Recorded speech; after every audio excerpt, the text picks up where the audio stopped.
जटिल समस्या हो या भाग्य बाधा हो, व्यापार, नौकरी, शादी की समस्या, करियर की चिंता हो या वैवाहिक जीवन में हो सुख का अभाव, पाइए अपनी समस्त ज्योतिषीय तथा वास्तु समस्याओं का सरल, चमत्कारी, प्रभावशाली समाधान। एक जाना माना और विश्वसनीय नाम, आचार्य पंडित श्री वैभवनाथ शर्मा जी, काशी के 400 वर्ष पुराने प्रतिष्ठित और अंतरराष्ट्रीय ख्याति प्राप्त राज ज्योतिषी परिवार की 8वीं पीढ़ी के ज्योतिषी और वास्तु शास्त्री आचार्य पंडित श्री वैभवनाथ शर्मा जी के द्वारा व्यक्तिगत या फिर फोन पर अपॉइंटमेंट लेने के लिए कॉल करें 9818-300-146, 9990-724-131 या फिर ईमेल करें sharma.vaibhav@gmail.com पर।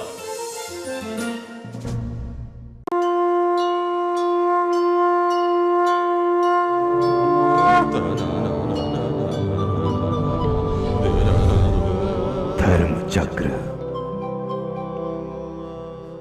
ब्रेक के बाद आप सभी का पुनः स्वागत। कहते हैं कि माँ के 9 स्वरूपों की पूजा अर्चना आपके जीवन से समस्त दुख, दारिद्र्य, राग, द्वेष को दूर करती है। लेकिन कौन से हैं वो खास उपाय जिससे आप माँ के स्वरूप की अनुकंपा प्राप्त कर सकते हैं? यही जानने के लिए चलते हैं पंडित वैभवनाथ शर्मा जी के पास। नमस्कार, मैं हूं वैभवनाथ शर्मा और आप देख रहे हैं धर्म चक्र। आज हम जानेंगे 11 ऐसे आसान उपाय जो आपको दिलाएंगे माँ नवदुर्गा की कृपा। इन उपायों से सभी मुरादों को आप पूरा कर सकते हैं। माँ आपकी सभी मुरादें पूरा करेंगी। साथ ही साथ हम जानेंगे कि देवी के अलग अलग स्वरूप की साधना से मिलने वाले शुभ फल क्या क्या हैं, उनके बारे में आज हम जानकारी करेंगे। आपने वो भजन तो जरूर सुना होगा कि माँ मुरादें पूरी कर दे, हलवा बांटूंगी। तो अब आपके हलवा बांटने के दिन भी आ गए हैं, आप तैयारी कर लीजिए। जी हाँ, अगर आप नवरात्रि के शुभ दिनों में अपनी मनोकामनाओं को पूर्ण करना चाहते हैं तो माँ को आप इन बातों से प्रसन्न कर सकते हैं। ये जो 11 बातें मैं आपको बताने जा रहा हूँ ये बहुत आवश्यक है, बहुत ध्यान से सुनिए और इन्हें लिख करके कहीं रख लीजिए। यही नहीं, यदि आपकी कोई विशेष मुराद है तो उसके लिए जो मैं आपको बता रहा हूँ विधि अनुसार, उस विधि के अनुसार यदि आप देवी की पूजा आराधना करते हैं तो आपको फायदा मिलेगा।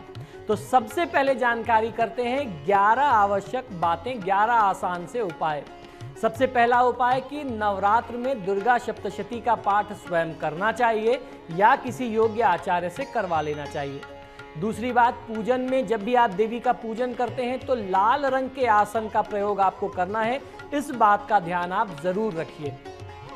तीसरी बात, पूजन के पश्चात आसन के नीचे जल छिड़क करके आसन को प्रणाम करके ही आपको उठना चाहिए और जब आप जल छिड़कते हैं तो आपको उच्चारित करना है ओम शक्राय नमः। इस तरीके से बोल करके उस जल को उठा के मस्तक से लगाइए और अपना आसन खुद से उठा करके रखिए। जो आपका आसन उठाएगा आपकी साधना का, आपकी तपस्या का सारा तेज, सारा प्रताप, सारा पुण्य वो आदमी ले जाएगा। तो स्वयं अपनी साधना करिए, ओम शक्राय नमः करके आप आसन से उठ जाइए, वहाँ जल छिड़क करके और अपना आसन खुद से उठा करके रखिए। चौथा जो बहुत आवश्यक उपाय है, पूजन के समय लाल रंग के वस्त्रों का ही प्रयोग करना चाहिए जिसके कारण शरीर में ऊर्जा का संचरण, शुभ ऊर्जा का संचरण बना रहता है। पांचवा उपाय, माँ को भोग में शहद और दूध का भोग अर्पित करना बहुत आवश्यक होता है। आप चाहें तो कच्चे दूध में थोड़ा सा शहद मिला करके भोग अर्पित कर सकते हैं। छठा उपाय, अगर आप कोई भी साधन नहीं कर पा रहे, यानी अगर आप पाठ नहीं कर पा रहे हैं, आपके पास समय का अभाव है, आप टाइम नहीं दे पा रहे हैं, तो ऐसे में नवार्ण मंत्र का आप जाप करें तो आपको फायदा मिलेगा। देवी दुर्गा का नवार्ण मंत्र है ऐं ह्रीं क्लीं चामुंडाय विच्चय।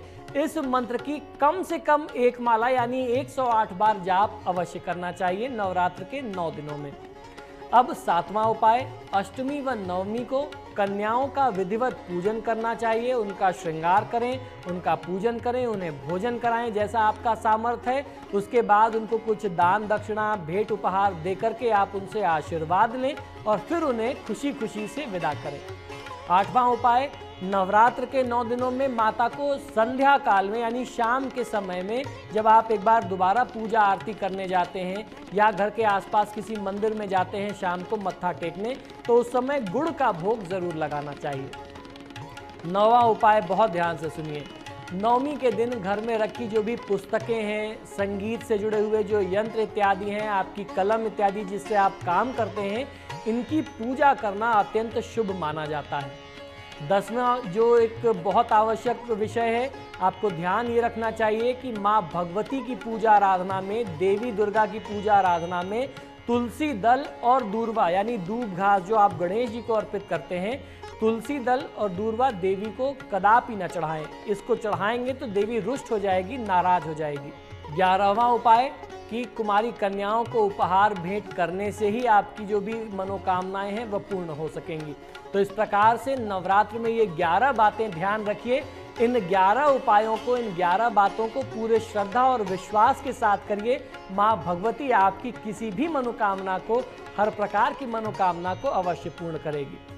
अब जानकारी करते हैं कि देवी के अलग अलग स्वरूप की साधना से कौन कौन से शुभ फल मिल सकते हैं, यानी किसी भी विशेष कामना के लिए आपको कौन से स्वरूप की पूजा खास तौर पर करनी है, ये जानकारी बहुत आवश्यक है। सबसे पहली बात, माँ शैलपुत्री की साधना। भौतिक इच्छाओं और आध्यात्मिक इच्छाओं की पूर्ति के लिए माँ शैलपुत्री की साधना आराधना की जाती है। माँ ब्रह्मचारिणी की साधना जो है वह विजय और आरोग्यता की प्राप्ति कराती है, यानी अगर आप अपनी विजय चाहते हैं, शत्रुओं पर विजय चाहते हैं और गंभीर रोग से जूझ रहे हैं, तो दूसरे स्वरूप की जो है आपको आराधना अवश्य करनी चाहिए। अब बारी चंद्रघंटा स्वरूप की। चंद्रघंटा देवी की साधना आराधना करने से पाप, ताप और बाधाओं से मुक्ति मिल जाती है। तो अगर आपके काम में बार बार बाधा आती है तो माता चंद्रघंटा की आप पूजा अवश्य करिए। कूष्मांडा जी की साधना करने से आयु, यश, बल और ऐश्वर्य की प्राप्ति होती है। वहीं माता स्कंद की साधना करने से कुंठा, कलह एवं द्वेष से मुक्ति मिल जाती है। अगर आप कुंठित जीवन जी रहे हैं, आपके घर में, आपके कारोबार में बार बार कलह होता है, लोगों से बार बार दुश्मनी होती है, लोग आपके प्रति द्वेष की भावना रखते हैं, तो स्कंद माता के स्वरूप की पूजा करने से आपको लाभ मिलेगा।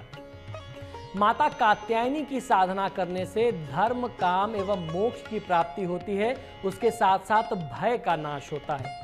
माता कालरात्रि की साधना करने से व्यापार में, रोजगार में, नौकरी यानी सर्विस से संबंधित जो भी इच्छाएं हैं वह पूरी होती हैं। अगर मान लीजिए आपका व्यापार नहीं चल रहा, रोजगार नहीं है, तो ऐसे में आपको माता कालरात्रि की साधना करनी चाहिए।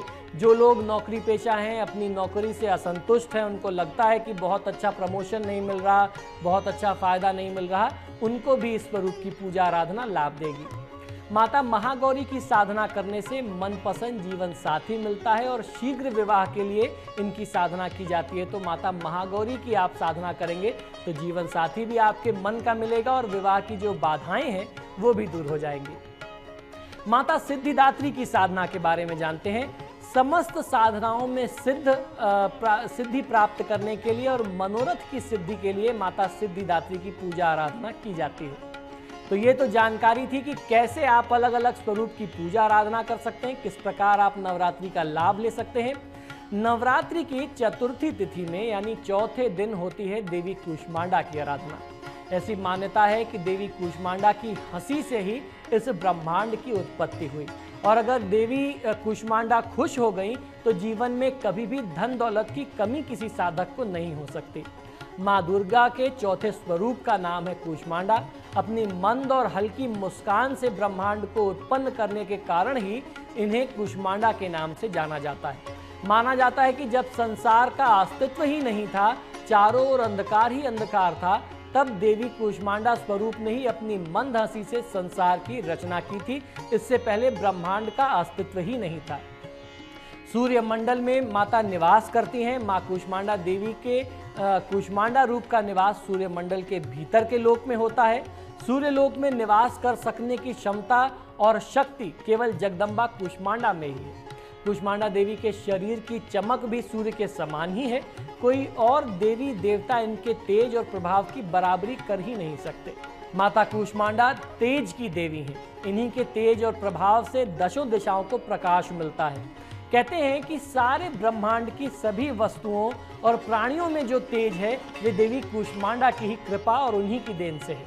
कूष्मांडा देवी की 8 भुजाएं हैं, इसलिए इन्हें अष्टभुजा देवी के नाम से भी जाना जाता है। इनके 7 हाथों में कमंडल, धनुष, बाण, कमल का फूल, अमृत से भरा हुआ पात्र यानी कलश, चक्र और गदा है और 8वें हाथ में सभी सिद्धियां और निधियों को देने वाली जपमाला है। देवी कूष्मांडा का वाहन सिंह है।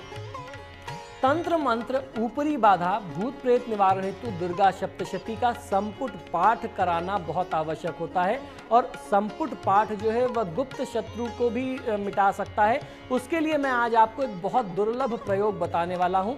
संपुटित पाठ क्या होता है ये भी मैं आपको बहुत विस्तार से समझाऊंगा, लेकिन किस मंत्र से आपको दुर्गा सप्तशती को संपुटित कराना है ये समझ लीजिए। ये मंत्र बहुत चमत्कारी है। सर्वाघोरा अघोरासु वेदना अभ्यर्पिवा स्मरण ममैत तच्चरितम नरो मुच्चैत संकटात्। मंत्र पुनः एक बार सुन लीजिए। सर्वाघोरा अघोरासु वेदना अभ्यर्पिवा स्मरण ममैत तच्चरितम नरो मुच्चैत संकटात्। किसी भी वैदिक अनुष्ठान में जब भी आप संपुटित पाठ के बारे में सुनते हैं, आपने कई बार सुना होगा, सुंदरकांड के बारे में भी कहते हैं कि संपुटित करना है, या रुद्राभिषेक के बारे में भी कहते हैं। संपुटित का अर्थ होता है किसी एक विशेष कामना सिद्धि के लिए एक विशेष मंत्र को पूरे मंत्र में, पूरे ग्रंथ में जिसका भी आप अनुष्ठान कर रहे हैं उसमें जितने मंत्र होते हैं उस मंत्र के पहले और बाद में इस मंत्र का विशेष प्रयोग करना। तो भूत प्रेत निवारण के लिए इस विशेष मंत्र से अगर आप संपुटित दुर्गा सप्तशती का प्रयोग करेंगे तो निश्चित ही बहुत अच्छा लाभ मिलेगा।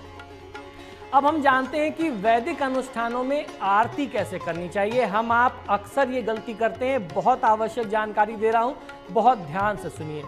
कोई भी साधक जानकारी के अभाव में अपने मन मर्जी के अनुसार आरती भगवान की उतारता है, जबकि देवताओं के सम्मुख 14 बार आरती उतारने का विधान है। 14 बार किस प्रकार से करना चाहिए ये भी समझ लीजिए।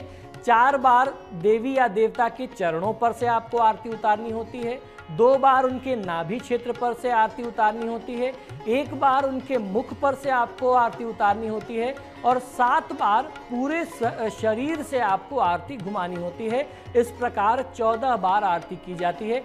जहाँ तक हो सके विषम संख्या अर्थात 1, 5, 7 बत्तियाँ बना करके ही आपको दीपक जलाना चाहिए और इन्हीं बत्तियों से देवी की आरती आपको करनी चाहिए या किसी भी देवता की आरती आपको इसी प्रकार करना चाहिए। ये आरती करने का वैदिक और शास्त्रीय नियम है। तो आज के कार्यक्रम में बस इतना ही। मुझे आज्ञा दीजिए, फिर मुलाकात होगी। जय माँ दुर्गे। भाई कहते हैं कि पहला सुख निरोगी काया, दूजा सुख घर में हो माया, तीजा सुख हो कुलवंती नारी और चौथा सुख हो पुत्र आज्ञाकारी। और इन्हीं चारों कामनाओं की इच्छा के लिए माँ के स्वरूप की पूजा अर्चना करनी चाहिए। इसी विशेष नोट के साथ मुझे दीजिएगा इजाजत। कल फिर होगी आपसे मुलाकात माँ के नए स्वरूप के साथ। नमस्कार।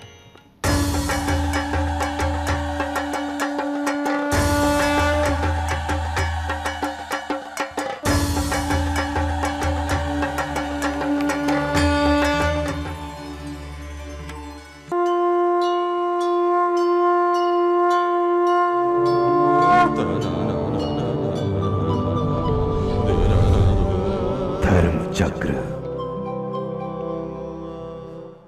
जटिल समस्या हो या भाग्य बाधा हो, व्यापार, नौकरी, शादी की समस्या, करियर की चिंता हो या वैवाहिक जीवन में हो सुख का अभाव, पाइए अपनी समस्त ज्योतिषीय तथा वास्तु समस्याओं का सरल, चमत्कारी, प्रभावशाली समाधान।